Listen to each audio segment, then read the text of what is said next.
Hoje, uma matéria muito bacana mesmo foi publicada no Estadão. O cara que escreveu, e que normalmente escreve bons textos, é o de baixo ali, ó. Nicolau da Rocha Cavalcante. Ali tá como advogado, mestre e doutorando em direito penal. Mas ele coloca na biografia que ele também é jornalista. E ele escreve de uma forma interessante e ele traz assim, uns assuntos de uma maneira leve até.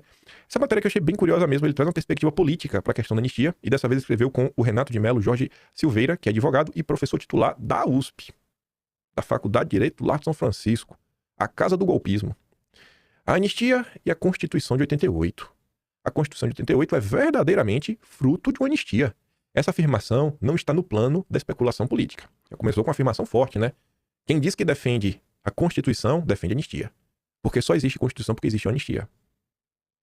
Muito se tem falado nos últimos tempos sobre anistia de crimes antidemocráticos nos mais variados tons. Às vezes, ela é apresentada como elemento indispensável à pacificação do país, ou outras como um deboche com a jovem democracia brasileira a exigir a mais cabal rejeição. Assim como toda a história do direito penal, sua trajetória é um pouco mais complexa do que se costuma pensar. E é disso que nós gostamos. Histórias mais complexas. Sair do simplismo do dia a dia.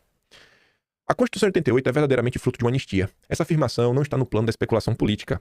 O mesmo ato, a Emenda Constitucional 26/1985, que convocou a Assembleia Nacional Constituinte, concedeu, aspas, anistia a todos os servidores públicos civis da administração direta e indireta e militares punidos por ato de exceção, institucionais ou complementares. Concedeu, aspas, igualmente anistia aos atores de crime políticos ou conexos e aos dirigentes e representantes de organizações sindicais e estudantis, bem como aos servidores civis ou empregados que hajam sido demitidos ou dispensados por motivação exclusivamente política com base em outros diplomas legais.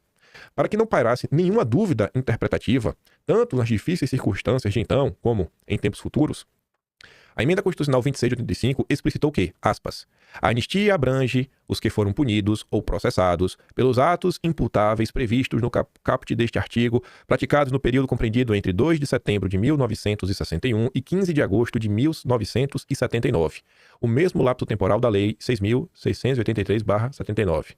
De forma solene, reconheceu-se a Lei da Anistia como uma das condições políticas e jurídicas para a instauração da Assembleia Nacional Constituinte, ou seja, para a volta da democracia. Como é que você vai criar uma Constituição se o brasileiro como um todo não pode participar? Então assim, ó, zeramos o jogo, vamos escrever aqui algo, contemplando todo mundo, pra gente andar pra frente. E assim nasceu a democracia, a Sexta República, por conta da anistia. No ato das disposições constitucionais transitórias, a Constituição de 88 recepcionou explicitamente essa anistia na nova ordem democrática que então se inaugurava. Concedeu anistia aos que, no período de 18 de setembro de 1946 até a data da promulgação da Constituição, foram atingidos em decorrência de motivação exclusivamente política, por atos de exceção, institucionais ou complementares, aos que foram abrangidos pelo Decreto 1861 e aos atingidos pelo Decreto 864 de 69. Nada disso, por óbvio, significa banalizar um instrumento jurídico-político da anistia, como se estivéssemos diante de um fármaco universal para toda a crise política, como se ela fosse uma fórmula mágica de pacificação social. É o exato contrário. A anistia é o resultado de um complexo processo de negociação, no qual ambas as partes cedem para se chegar a um futuro comum, compartilhado e desejado. Só que quem está vivendo é o quê? Tem um lado que não quer ceder, que quer aniquilar o outro lado. Se possível, matar Bolsonaro. Então é difícil, né? Segundo a Constituição, a competência para conceder anistia é do Congresso. Ao mesmo tempo, ela restringiu esse poder, estabelecendo como crimes insuscetíveis de graça ou de anistia. Será que vai estar a questão da democracia? Não. Prática de tortura, tráfico ilícito de entorpecentes e drogas afins, a turma que toca o terror e os definidos como crimes hediondos, por eles respondendo os mandantes, os executores e os que, podendo evitá-los, se omitirem. O legislador constituinte era consciente, portanto, de que o instrumento da anistia deveria ser usado com extremo cuidado. Uma vez mais, se nota esta mesma dinâmica envolvendo a anistia. Trata-se de uma medida importante, a merecer profundo respeito e não banalização. No caso concreto, de agora, que estamos vendo no Brasil, debatido no país, né, o Supremo parece ter dificuldades em aceitar a anistia de crimes contra a democracia. Eu acho que não parece, não. Está bem claro que não aceita.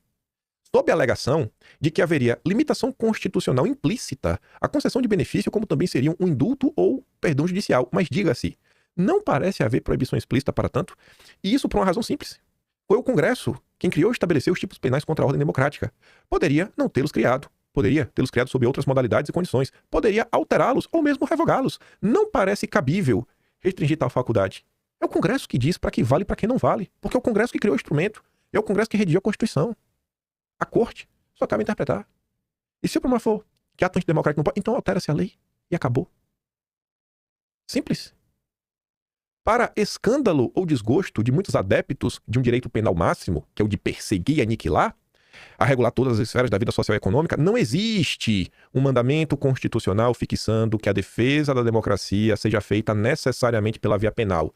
Tem outras formas de defender a democracia que não sejam, destruindo pessoas penalmente e enfiando todo mundo na cadeia. Tal caminho foi uma escolha sancionada pelo chefe do Executivo Federal, do Legislativo, que, se e quando desejar, pode perfeitamente alterá-la ou mesmo revogá-la. Sabe? Calma lá, irmão.